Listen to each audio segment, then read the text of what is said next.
The planet Gala Primed shimmered beneath the distant glow of its twin suns, casting an ethereal light across the galactic summit. It was the first time in known history that the United Galactic Council had invited a species from the outer rim. The council chamber, a colossal sphere suspended in the void of space, buzzed with anticipation. Hundreds of alien delegates, from the towering Sheltar to the nimble and small Grint, filled the seats, their eyes fixed on the center of the room. Dr. Owen Gray stood at the head of the human delegation, his white lab coat fluttering as a breeze stirred within the climate-controlled chamber. The humans had arrived late, their entry into interstellar travel delayed by millennia compared to the other species here. Yet, their late arrival brought with it a certain mystique. Whispers about Earth's rapid technological advances had already reached the ears of every major power in the galaxy. Beside Owen stood Commander Elise Kincaid, tall and resolute, the weight of Earth's future on her shoulders. She had dealt with many first contacts, but this was different. This was not about peace treaties or trade negotiations. This was about proving humanity's worth. Dr. Gray, Kincaid said under her breath, "They're watching us like predators waiting for their prey to stumble." Gray nodded, his sharp eyes scanning the room. "Let them watch. They have no idea what we're capable of."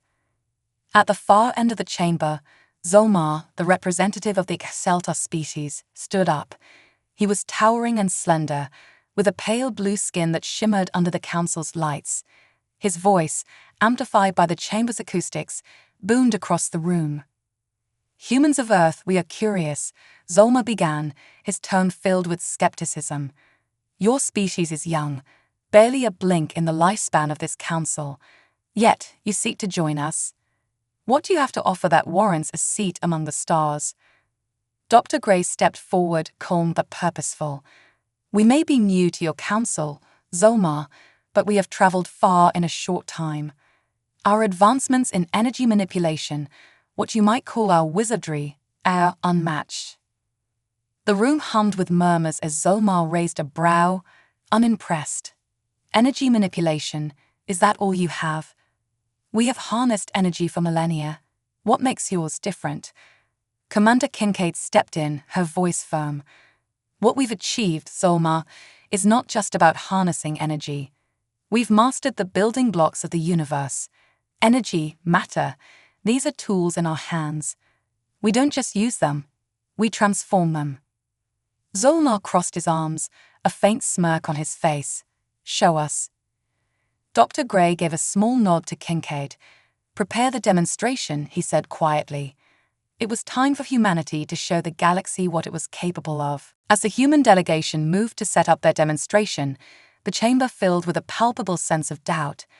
Zolmar returned to his seat, flanked by his fellow Sheltar diplomats, their collective expressions ranging from curiosity to contempt. The Galactic Council had seen countless species rise to prominence, yet none had caused such intrigue as humanity, arriving so late and making such bold claims. Dr. Owen Gray adjusted the small device on the podium before him, its holographic interface shimmering in the air. Commander Kincaid stood beside him, her eyes sweeping across the room, aware of the skeptical stares they were receiving. One of the council members, Ambassador Vela of the peaceful Nyari, spoke softly into the microphone.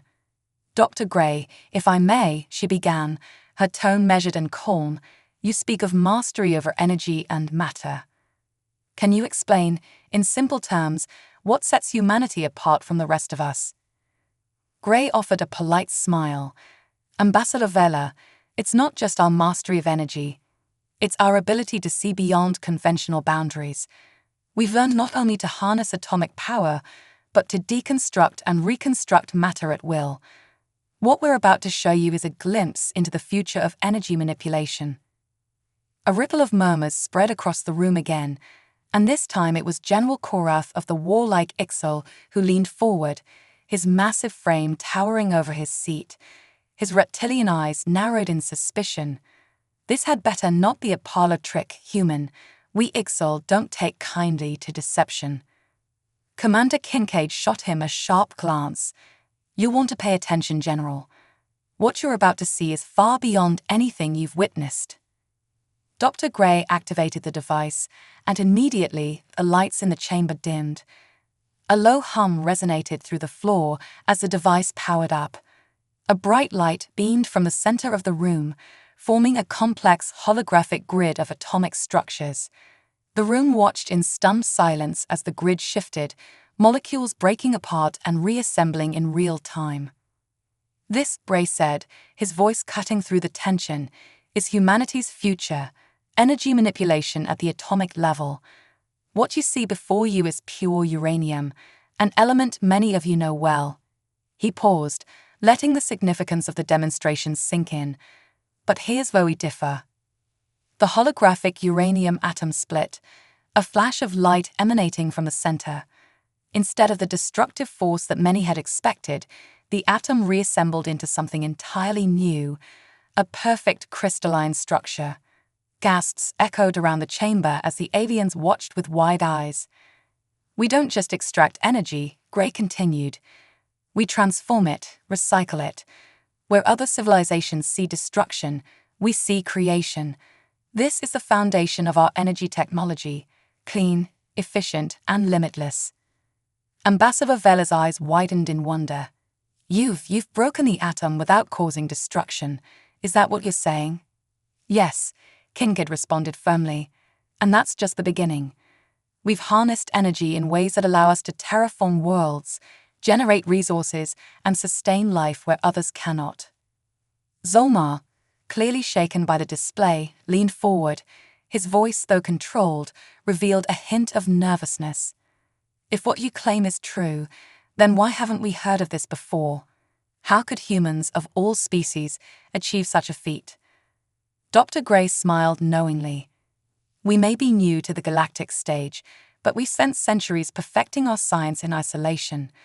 Now, we believe it's time to share what we've learned.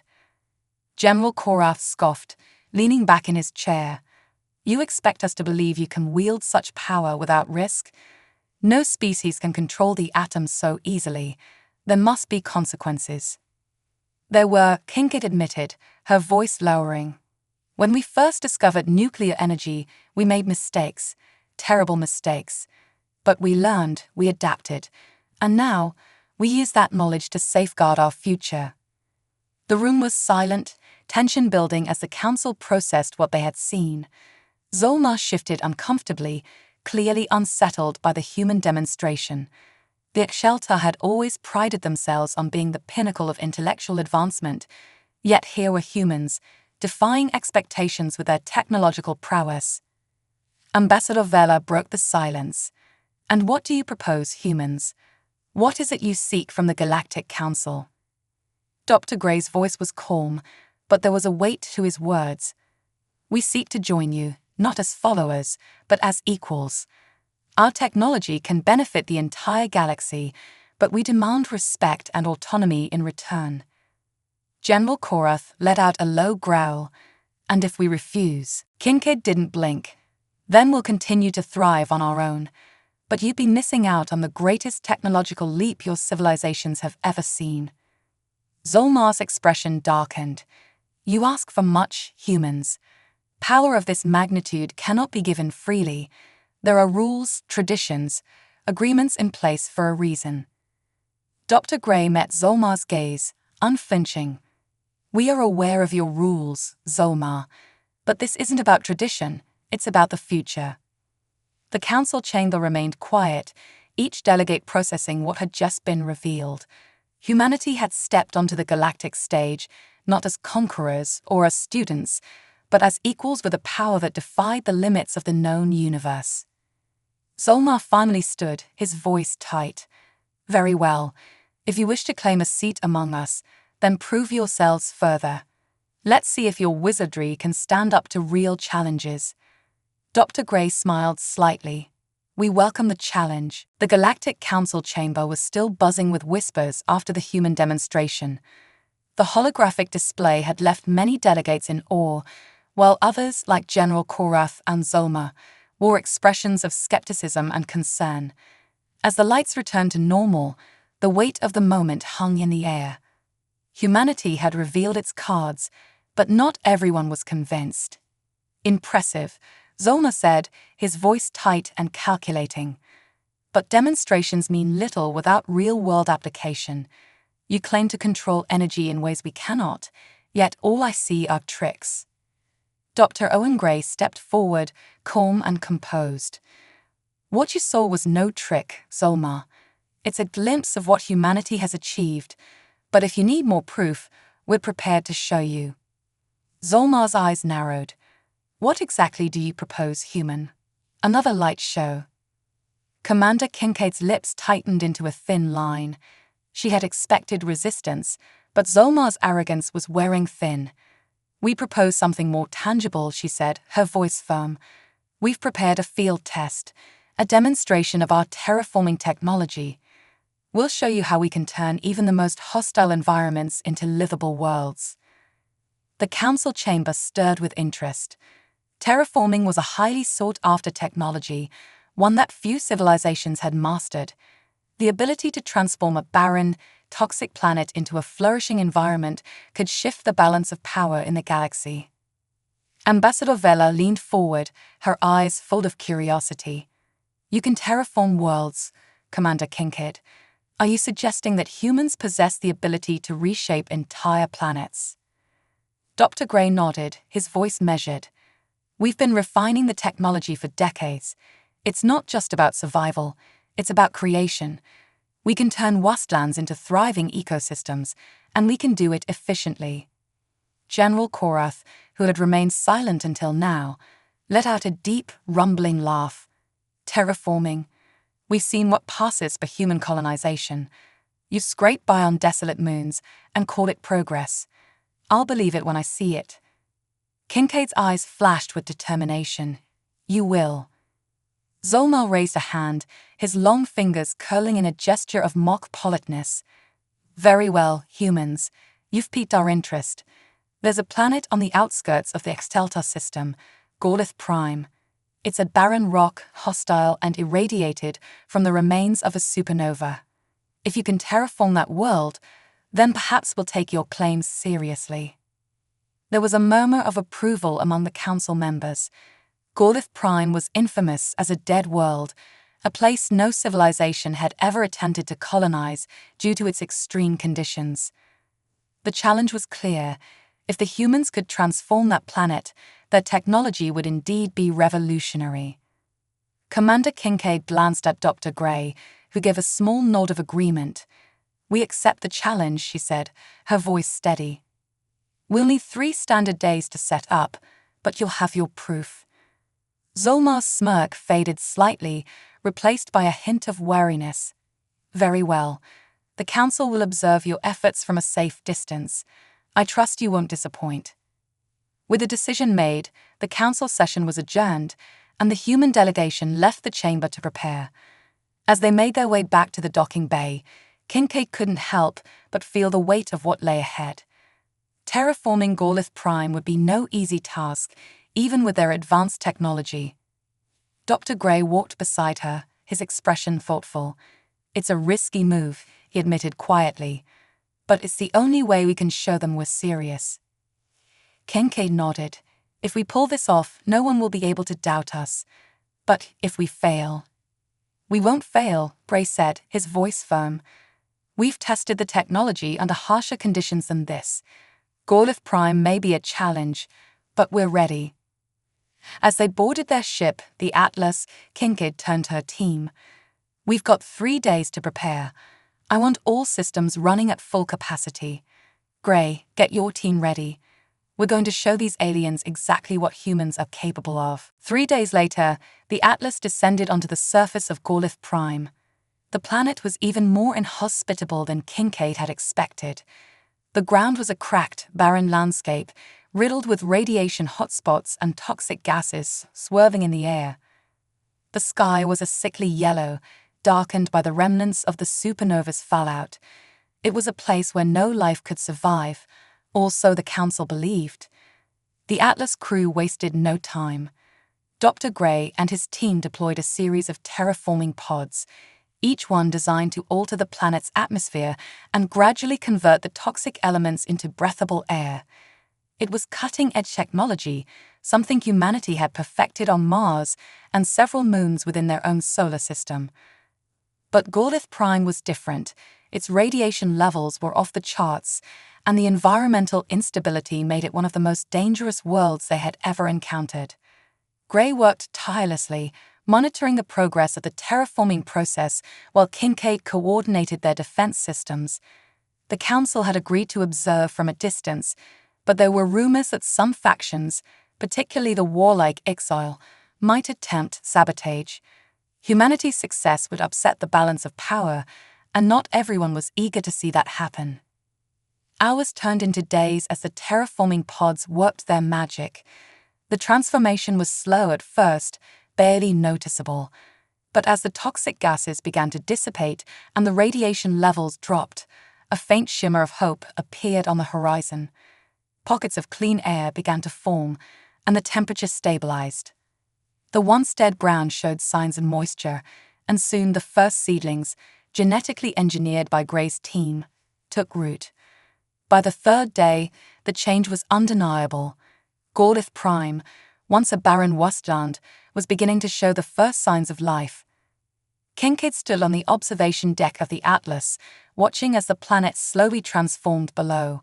It wasn't perfect, but it was a start, a demonstration of what humanity could achieve. Dr. Gray joined her, his face tired but triumphant. "We did it." Kincaid nodded, a smile tugging at her lips. "Yeah, we did. Let's see what Zolma has to say now." As they prepared to contact the Galactic Council, Kincaid couldn't shake the feeling that this was just the beginning. Humanity had proven itself, but the galaxy was vast, and there were still many who doubted them. They had shown their power, but the true test was yet to come. The results from Gorlith Prime rippled through the Galactic Council like a shockwave. What had once been considered an uninhabitable wasteland now supported breathable air, moisture, and the first signs of life, all within the span of 3 standard days. For many council members, the impossible had been made real. For others, it was a deeply unsettling revelation. Back in the council chamber, the delegates gathered once again, this time with a very different atmosphere. There were no more whispers of doubt or disbelief.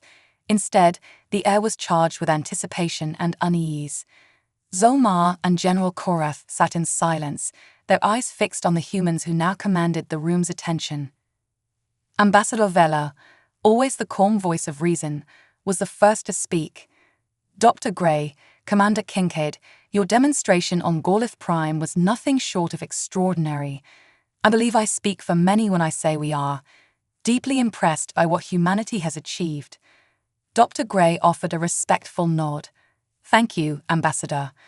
We are glad that the Council can see the potential of our technology. It is not just for humanity's benefit, but for the benefit of all civilizations willing to work with us." Before Vela could respond, General Korath leaned forward, his massive form casting a long shadow across the room. "Impressed, yes, but also wary," he growled.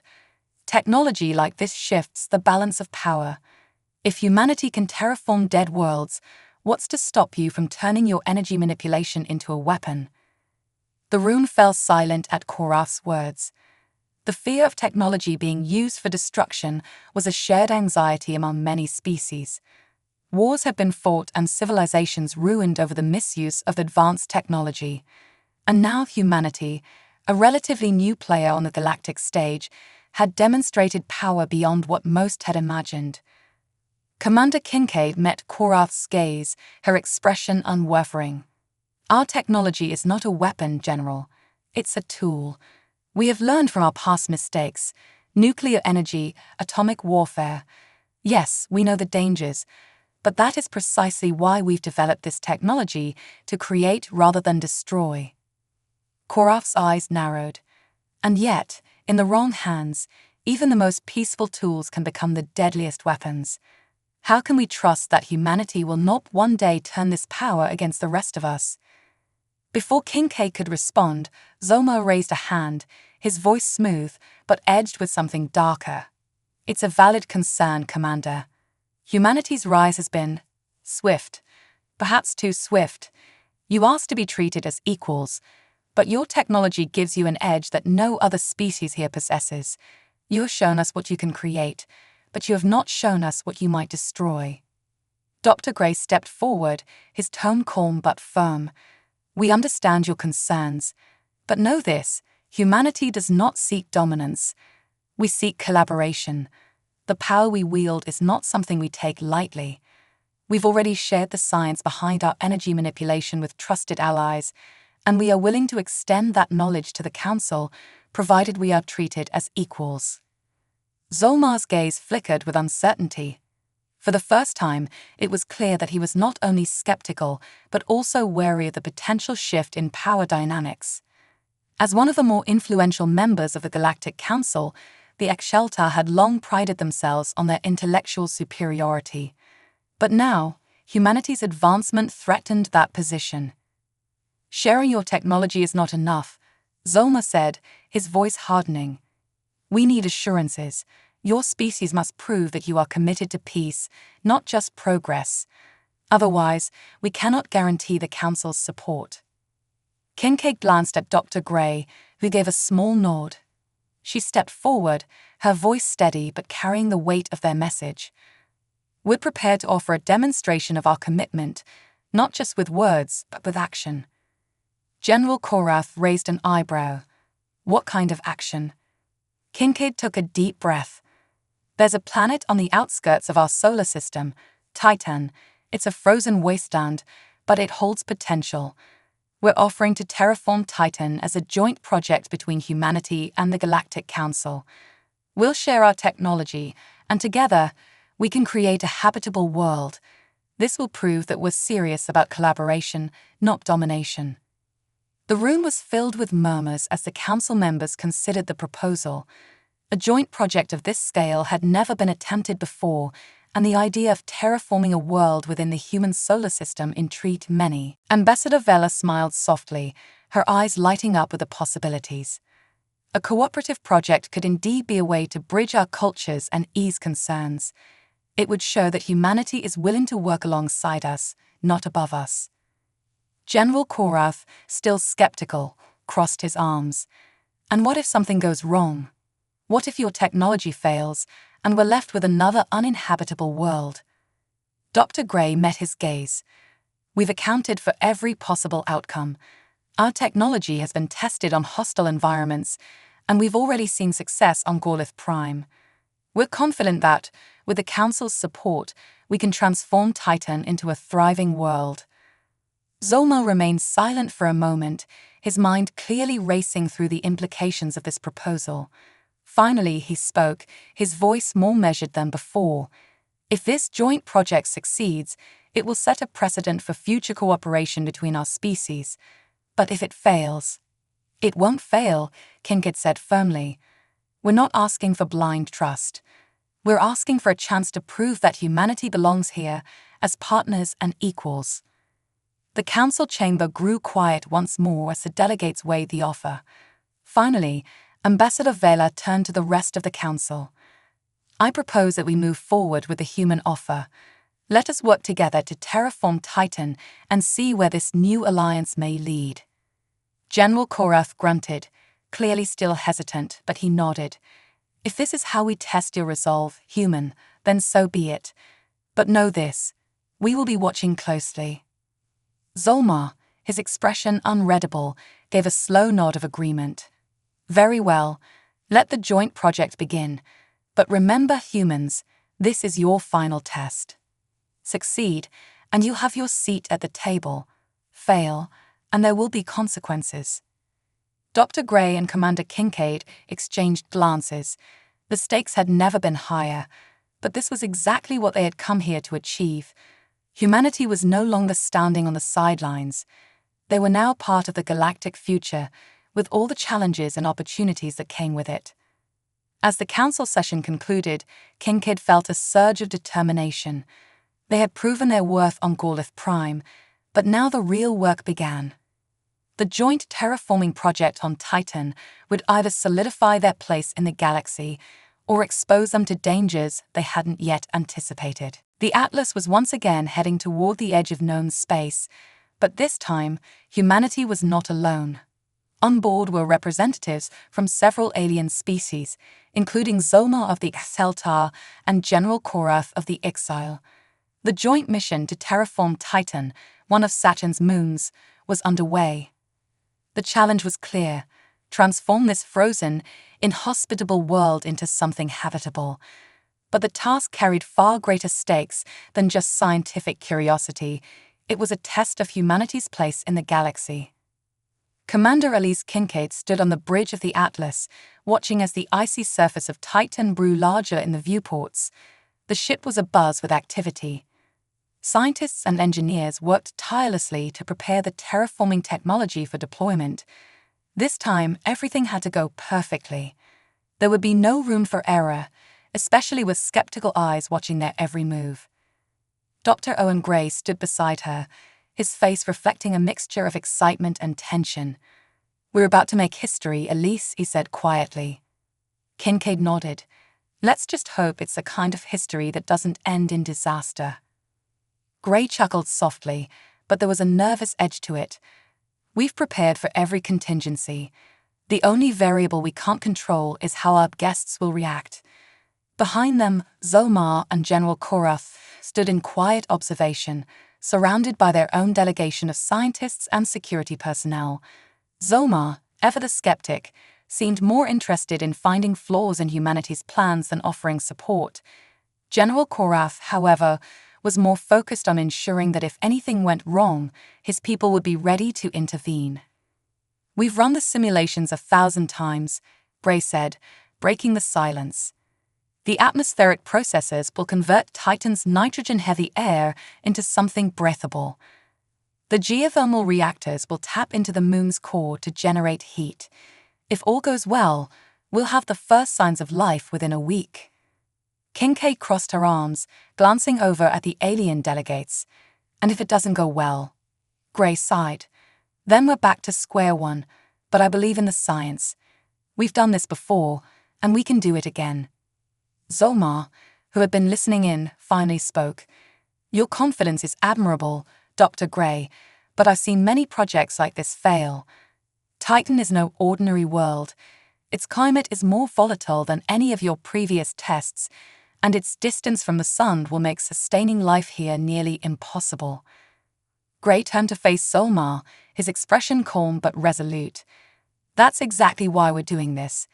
If we succeed here, it will prove that our technology can work anywhere. Titan is the ultimate challenge, and we're ready for it." General Korath grunted, his deep voice rumbling through the bridge. "You'd better be human. We've placed a lot of trust in you. If this project fails, it's not just your reputation on the line." Kincaid's eyes narrowed. "We're well aware of the risks, General, but we didn't come this far to fail." The Atlas deployed its terraforming pods across Titan's frozen surface, each one burrowing deep into the icy ground to begin the delicate process of altering the moon's atmosphere. The alien delegates watched closely, their skepticism palpable. Zoma in particular seemed to be waiting for the inevitable moment when the human technology would fail. Dr. Gray and his team monitored the progress from the command center. Holographic displays showed the pod's status in real time, tracking the changes in temperature, atmospheric composition, and radiation levels. For the first few hours, everything seemed to be going according to plan. The geothermal reactors were functioning, and the processes had begun converting Titan's nitrogen into oxygen. But then something changed. Kincaid, standing at the center of the command room, noticed the flicker on the screen first. One of the atmospheric processes was malfunctioning, its energy readings spiking erratically. "Gray, what's happening?" she asked, her voice sharp. Gray's fingers flew across the control panel, bringing up diagnostics. "One of the processes is drawing too much power. It's overheating." Zomar, standing behind them, smirked. "I knew it. Your technology is unstable." Kincaid shot him a glare before turning back to Gray. "Can you stabilize it?" "I'm trying, Gray muttered, his face pale with concentration. If the processor overheats, it could trigger a chain reaction across the other units. Kincaid felt her stomach tighten. This was the kind of scenario they had feared. One small error spiraling into a catastrophic failure. And with the entire Galactic Council watching, failure wasn't an option. Gray's hands flew over the controls as he worked to reroute power and bring the processor back online. For a few tense moments, the entire command room was silent, save for the soft beeping of warning alarms. Finally, Gray let out a relieved breath. Got it. The processor is stabilizing. Kincaid exhaled slowly, tension easing from her shoulders. Good work. But Zolmar wasn't convinced. One malfunction avoided, but how long until the next one? You're playing with forces you barely understand. Gray turned to face him, his expression hardening. We understand them perfectly, Zolmar. We're doing what your species couldn't even dream of, creating life from a wasteland. You can criticize all you want, but in the end, it's humanity that will succeed. Zolmar's eyes flashed with anger, but before he could respond, General Korath stepped forward. Enough, he growled. Let's see if your technology holds. The next few days will be the real test. The following days were a blur of activity. The terraformers continued their work, converting Titan's atmosphere and heating the surface. Slowly but surely, the temperature rose, and the thick nitrogen clouds began to dissipate. Moisture formed in the air, and the first signs of liquid water appeared on the once frozen surface. Human and alien scientists alike worked together, monitoring the progress and ensuring the delicate balance of the moon's ecosystem remained stable. Even Zolmar, begrudgingly, was forced to admit that the humans were succeeding where others had failed. But despite the progress, Kincaid couldn't shake the feeling that something was still off. The sabotage attempt on Gorlith Prime had been subtle, and with so many different species involved in the Titan project, the risk of interference was even greater. She ordered her security teams to stay on high alert, but there was only so much they could do to monitor every corner of the operation. On the fifth day, just as the terraformers reached a critical stage, the alarms went off again. This time, it wasn't a malfunction, it was a direct attack. A group of unknown saboteurs had breached the facility housing the geothermal reactors, attempting to disable the core system. Kincaid acted immediately, sending her security forces to intercept, but the damage had already been done. The core had been tampered with, and the reactors were beginning to destabilize. Kincaid's heart raced as she barked orders. Gray, how bad is it? Gray's face was grim as he analyzed the data. If we don't fix this, the core will blow. The entire terraforming project will be lost, and Titan will be uninhabitable for centuries. Zolmar stood back, his face unreadable. It seems your technology isn't as secure as you claimed, Commander. Kincaid ignored him, turning to Gray. Can we stop it? Gray hesitated. There's one way. We'll need to manually reset the core, but it's dangerous. If the reactor overheats while we're inside. Kincaid didn't hesitate. Then we'll do it. We didn't come this far to fail. As the team prepared for the mission, Kincaid couldn't help but feel the weight of the entire galaxy's gaze upon them. This was humanity's final test, and they couldn't afford to lose. Commander Elise Kincaid led the team of engineers and security officers down into the bowels of the geothermal reactor, her heart pounding in her chest. The metal walkways vibrated underfoot, and the sound of alarms echoed off the cold walls. The reactor core was only moments away from critical failure, and if they couldn't reset it in time, everything they had worked for would be lost. Not just the Titan project, but humanity's standing in the galaxy. Dr. Owen Gray was at her side, carrying the tools they'd need for the manual reset. He glanced at her, his face pale but resolute. This has to work, Elise, if we fail. We won't fail, Kincaid interrupted, her voice sharp but steady. We can't. They reached the control room, a small, cramped space directly adjacent to the reactor. The heat was oppressive, and the lights flickered ominously. The core's energy levels were rising fast, already close to the point of no return. Kincaid could feel the sweat beading on her forehead as she and Gray worked quickly to access the control panel. "We'll need to reroute the energy flow manually," Gray explained, his fingers flying over the holographic interface. "If we can disperse the excess energy into the secondary coolant system, it should stabilize the reactor long enough for us to perform a full reset." Kincaid nodded, understanding the gravity of the situation. "And if we can't?" Gray didn't look up from the control panel. "Then the reactor blows, and the explosion will take out half the terraformers on Titan. The project will be a complete failure." Kincaid glanced at the others, the security team standing by, ready to defend against any further sabotage attempts. They were all counting on her and Gray to pull off this near-impossible task.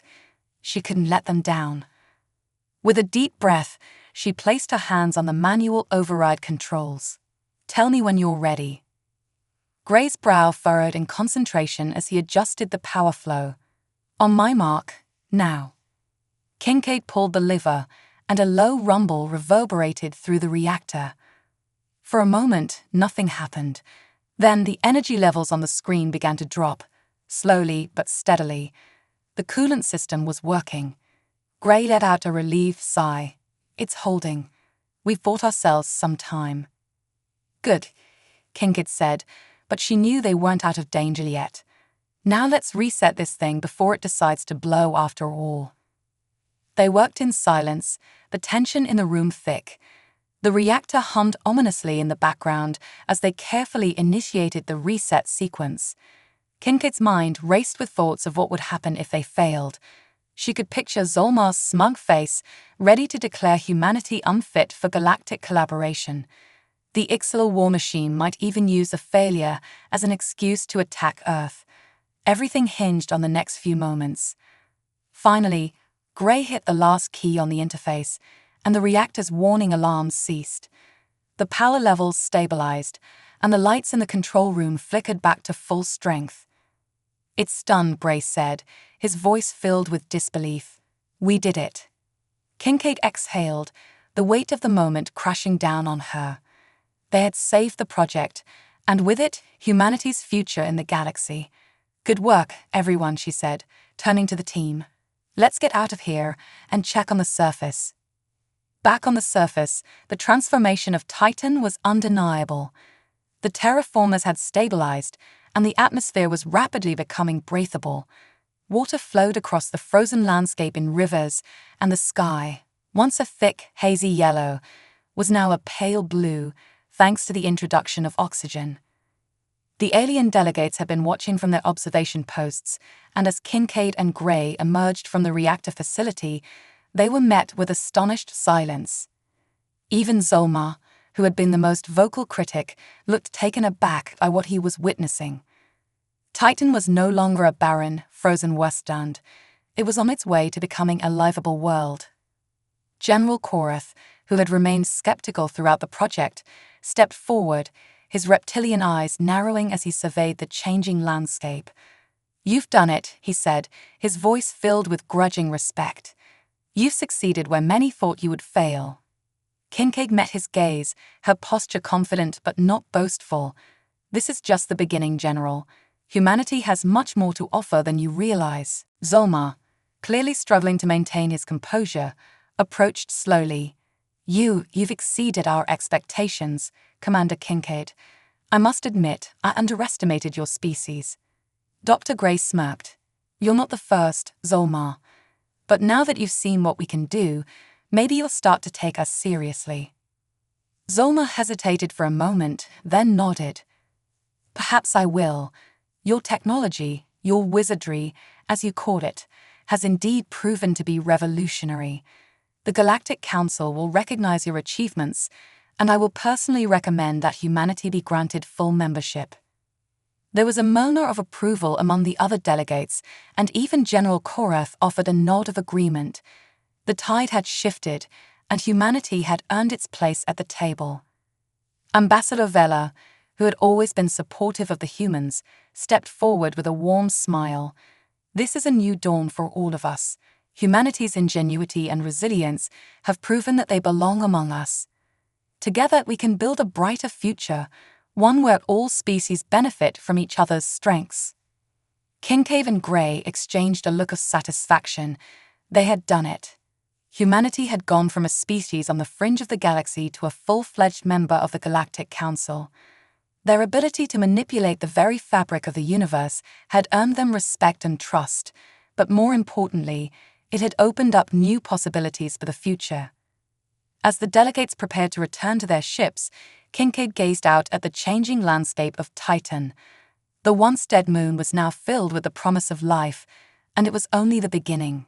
Humanity had much to offer, not just in technology, but in spirit. Their ability to adapt, to create, to push the boundaries of what was possible, that was their true strength. "This is just the start," Kincaid said softly, more to herself than anyone else. Gray nodded beside her. "Yeah, and I have a feeling the galaxy hasn't seen anything yet." Epilogue. Weeks later, the Galactic Council convened for a final vote on humanity's inclusion. The vote was unanimous. Earth, and by extension the human race, was welcomed as an equal member of the United Galactic Council. Their contributions to science, technology, and now galactic cooperation were seen as invaluable assets. Humanity's reputation as space wizards spread far and wide, and soon they were invited to participate in more joint ventures across the galaxy. They weren't conquerors, nor were they subordinates. They had found their place, using their creativity and resilience to shape the future of the galaxy itself. And as they expanded their reach into the stars, they did so not with the fearsome power of destruction, but with the quiet strength of creation.